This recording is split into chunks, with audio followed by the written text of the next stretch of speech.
Y'all, oh my God, I need y'all to stop whatever y'all doing right now because we have got to talk about one of the most disturbing, most calculated, most unhinged cases I have ever come across in my entire life. And baby, I have seen a lot, okay? Netflix just dropped a documentary called Maternal Instinct. And I'm gonna tell you right now, this is not your average true crime documentary, okay? This is not a cold case with a sad ending. This is a case about a woman who spent nearly a decade perfecting the art of lying before she ultimately committed one of the most horrific crimes that Texas has ever seen. Today, we're talking about fake pregnancies, fake cancer, fake inheritances, bomb threats, and a murder so calculated that investigators said the planning started months before she ever pulled up to that front door. So grab your drink and sit down because we're about to get into all of it.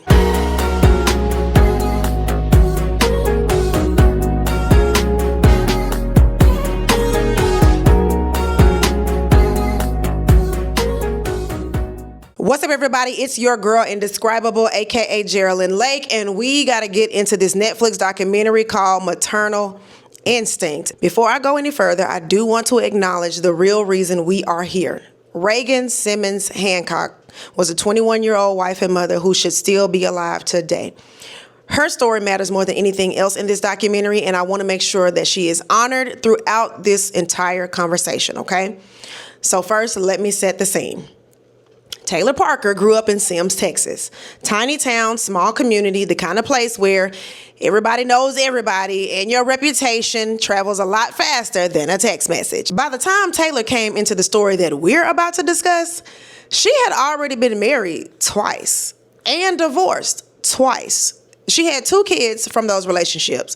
She was working at a hiring agency, and on the surface, she seemed like a perfectly normal, charming socialite, But the thing about Taylor Parker that the documentary does a really good job of showing is that she had a pattern, a long established, documented pattern of manufacturing crisis to keep people close to her.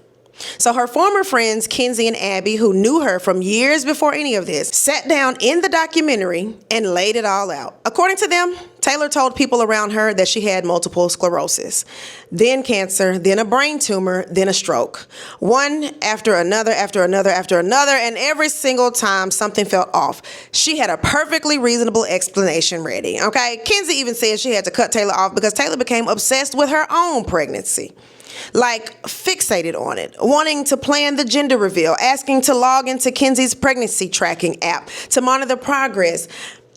Baby, that's not a friend, okay? That is a glaring warning sign in a sundress, okay? But here's what makes Taylor Parker so dangerous. She didn't just lie once, okay? She layered her lies. She built them on top of each other until the whole structure became so overwhelming that the people around her just could not figure out where the truth ended and the fiction truly began. And by the time she moved to a new town far enough away from the people who did know her best, she had the whole system down to a science. She did not just stumble into this, though. She practiced. In the summer of 2019, Taylor walked into a rodeo in East Texas, and she made sure that Wade Griffin noticed her.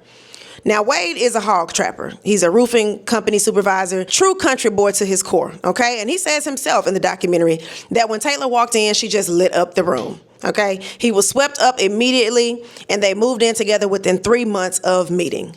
Crazy.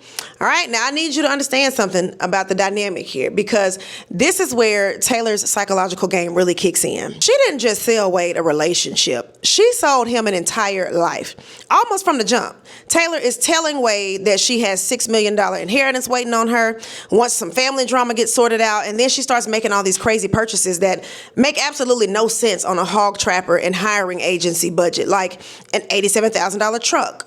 Off-road vehicles. She even put in a $4 million cash offer on a ranch in Oklahoma. Wade was, by his own admission, swept up in the vision she was painting. And that is important to note because Taylor was not just targeting his heart, she was targeting his dreams. And then in January of 2020, just 5 months after they met, Taylor tells Wade that she's pregnant, of course. But what Wade did not know, and what none of these people knew, is that Taylor had had a hysterectomy years earlier after complications from an ectopic pregnancy. She had no uterus. She was physically incapable of carrying a child. There was never at any point a baby in her stomach, not even for a second. But that didn't stop her from announcing one. So here's where we really need to talk about the psychology of what Taylor did, because this is not just lying. This is a full-on production at this point. She bought a silicone fake pregnancy belly online. Not just any fake belly either. One that mimicked the sensation of a baby kicking.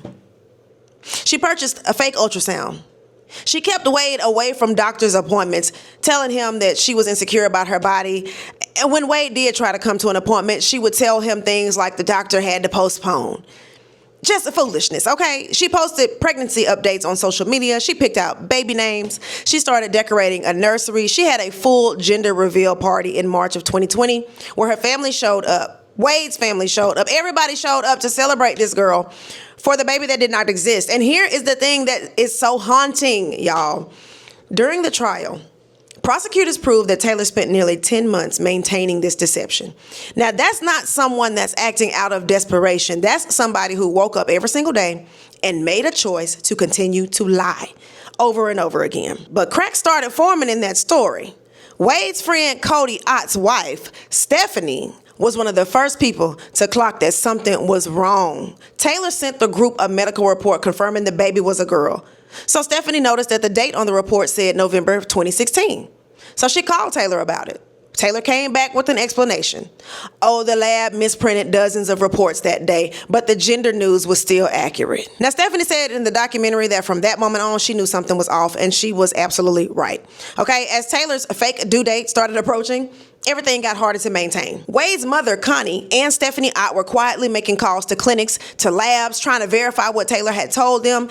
They kept hitting dead ends because of healthcare privacy laws. But then the clinic where Taylor was supposedly having her appointments, the staff had seen Taylor's social media updates and they were very confused. They were on high alert and they knew that something was not right. Meanwhile, Taylor is running out of time to produce this baby. Now, on the morning of what should have been her first due date, she set fire to part of Wade's barn just to keep him distracted and away from the hospital. When that wasn't enough, she made an anonymous phone call to the hospital and reported a bomb threat, y'all. Now, the hospital posted about it on social media, asking patients not to come in, and Taylor used that post as her cover. She told Wade that she could not be induced because of the bomb threat. Baby. She called in a federal crime so she wouldn't have to show up to the hospital for a fake pregnancy. Let that marinate, y'all. But even that could only buy her so much time.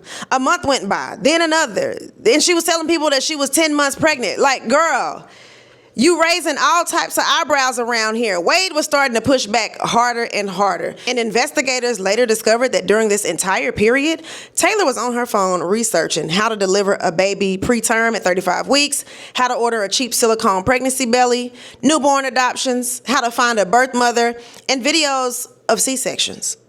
On the morning of October 9th, 2020, Taylor watched a YouTube video on the physical exam of an infant delivered preterm at 35 weeks. Then she got in her car, and I'm going to handle this section with care because Reagan deserves to be talked about as a person and not just a victim. Reagan Simmons Hancock was 21 years old. She grew up in New Boston, Texas. By all accounts, she was warm, welcoming, and the kind of woman who made everyone around her feel included. She was married. She was 8 months pregnant with a daughter that she planned to name Braxlyn. She had a 3-year-old at home, and Taylor Parker first came into their lives as her wedding photographer. Reagan hired her in 2019, and then they stayed connected. Because Reagan was the kind of person that she was, she trusted Taylor enough to stay in contact with her, to really let her in. And the day before the murder, Taylor brought Reagan a Starbucks coffee and a baby gift. And on October the 9th, Taylor went back to Reagan's home in New Boston and attacked her. Reagan was stabbed more than 100 times. Taylor then performed a crude cesarean section and left with the baby. Her 3-year-old daughter was asleep in the next room. Taylor drove toward Oklahoma with the infant, and Texas state troopers pulled her over for speeding and erratic driving. She told them she had just given birth in the car on the way to the hospital. Now, at the hospital, the doctors examined Taylor and determined immediately that she showed 0 signs of having recently given birth. And then they confirmed what the medical records already said. Taylor Parker did not have a uterus. She had had a hysterectomy years ago. This baby just could not be hers. DNA testing confirmed that the infant was Braxlyn Sage Hancock, Reagan's daughter. and Braxton did not survive. Taylor Parker was arrested the same day. Now, the trial of Taylor Parker began in September 2022 in Bowie County, Texas. Prosecutors called it the case of 10 lifetimes. And that's not even an exaggeration. The investigation alone involved 41 different law enforcement officers from 11 agencies across 3 states. The state entered more than 1,000 pieces of evidence. They called 142 witnesses, and the jury deliberated for less than 90 minutes before returning a guilty verdict. During the guilt phase, prosecutors methodically rebuilt every layer of the lie: the fake bellies, the fabricated ultrasounds, the staged gender reveal, the bomb threat, the social media post chronicling a phantom pregnancy, the Google searches, the YouTube videos watched the morning of the murder. The prosecution's charge was capital murder, arguing that the killing happened during the commission of a kidnapping, which under Texas law made Taylor eligible for the death penalty. But here is what sent this case from shocking to genuinely disturbing on a psychological level. Because what the jury heard during sentencing was that Taylor Parker did not stop scheming when she got to jail. Not even a little bit. Court documents filed by the Bowie County District Attorney said that from the day she was arrested, Taylor had been, quote, repeatedly and continuously engaged in criminal behavior. She faked medical conditions in jail to get extra attention from the staff. She filed false grievances against nurses and threatened lawsuits. She collected contraband. She bullied corrections officers into violating security protocols. She even somehow reactivated her Snapchat from behind bars. And then she did the most Taylor Parker thing imaginable. She wrote 2 fake confession letters, detailed, elaborate, typed out letters written from the perspective of a so-called real killer. She'll put in details about the crime that only someone who had committed it could know, including an unreleased detail about a weapon used to harm Reagan. She tried to get a fellow inmate, a mentally fragile woman, to copy the letters by hand so the handwriting would not be traced back to Taylor. The plan was to frame this woman for Reagan's murder entirely. One jailer recalled Taylor saying to a male inmate who complimented her looks, "You obviously do not know who I am and what I'm capable of." Now, she meant that, okay? The jury sentenced Taylor Parker to death on November 9th, 2022.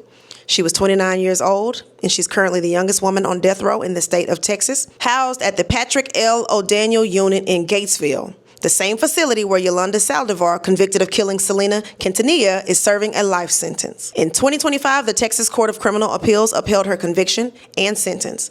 In May 2026, the U.S. Supreme Court declined to take the case. Taylor Parker has no execution date set, but she has exhausted nearly all of her appeals. Okay, so now we need to talk about the thing that the documentary kind of dances around, but never fully lands on. Because one of the most common criticisms of Maternal Instinct is that it never digs deep enough into why. And listen, I understand why the filmmaker made that choice.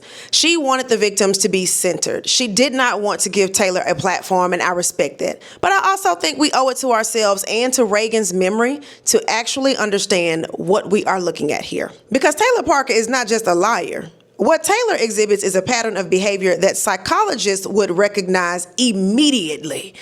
We are talking about someone who fabricated terminal illnesses to keep friendships alive. Someone who manufactured financial fantasies to build romantic relationships.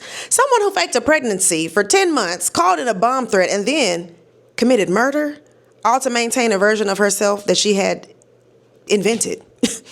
During the trial, an expert witness testified that Taylor Parker is a pathological liar, full stop. And what is important to understand about pathological lying is that it's not just about avoiding consequences. For someone like Taylor, the lies are the identity. She didn't lie to protect herself. She lied to create herself. She built a character, a wealthy, pregnant, beloved woman with a rich family and a beautiful future. And she played that character for every person she came across. And when that character was threatened, she burned it all down, literally and figuratively. But here's what I want to keep coming back to. Taylor said in a 2025 interview that she sat in the courtroom and she saw the autopsy photos of Reagan, and she told herself that she hadn't done anything wrong. She was in a war in her mind, she said. She told herself it was all lies. And I think that's the most revealing thing she has ever said, because it tells you the same mechanism she used to deceive everyone else, she was using it on herself. The ability to construct a narrative so complete and so consistent that even she believed it. That's not crazy in the clinical sense, But the jury heard testimony that she could not be confidently diagnosed as someone who would always be a danger. What it is a level of self-deception so deep that accountability becomes almost physiologically impossible for her. And that is what makes her so dangerous. Not the crime, the incapacity for reality. Now, real quick, because I promised y'all a character breakdown, and I'm going to deliver. Wade Griffin was a sweet man, clearly manipulated, and I believe that Wade was genuinely a victim in many ways. Now, Taylor targeted his dreams and his future, his identity as a provider, and she built a world around it that she wanted to be real. But I also need to say this. The people closest to Wade were raising flags, and he did not want to hear it. His mother, Connie, Stephanie Ott, these women were trying to tell him something was wrong. And the documentary shows that Wade was resistant. And I understand that because nobody wants to believe the person that they love is not who they say they are. But there is a lesson in that for all of us. And then there is the fact that after everything, after the trial, after the documentary, Wade never once said, "I love you" to Taylor.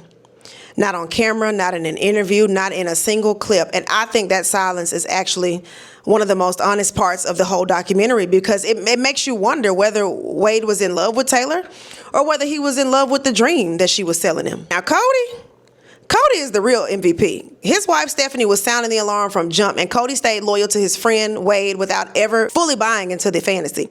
But when things got sketchy, Cody was there for his boy. And when Stephanie raised concerns, Cody listened to his wife. That is what real friendship looks like in a crisis. You do not abandon your people, but you also don't co-sign the delusion. So here is where I land on Maternal Instinct. This documentary is worth watching. It's well made, it's thorough, and it does a good job of documenting one of the most elaborate deceptions I have ever seen laid out in a true crime format. But what I want you to walk away from this video knowing is that Taylor Parker was not some out-of-control monster who snapped.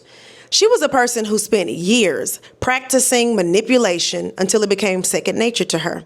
She built a false identity so convincing that even she lost track of where the lie ended and who targeted a kind, open-hearted young woman precisely because Reagan was the kind of person who made people feel welcomed. Trust your instincts. Stephanie Ott knew, Connie Griffin knew, Kenzie knew. They all knew something was wrong with that girl, and they were all dismissed or blocked by privacy laws or relationships that made it hard to push back. Reagan Hancock was 21 years old. She was a wife, a mother, a daughter, a sister, and she deserved to be here.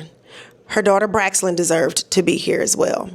So please go look up Reagan's name, not Taylor's. Learn Reagan's story. Remember Reagan's face, because the headline will always say Taylor Parker, but the heart of this story will always belong to Reagan. If you made it to the end of this video, I appreciate you. Drop a comment and tell me what you thought about this case. And let me know if there is another documentary you want me to break down, because y'all pick some crazy ones. Now, don't forget to subscribe and hit that notification bell so you know every single time your girl uploads, and I will see y'all in the next video. Peace.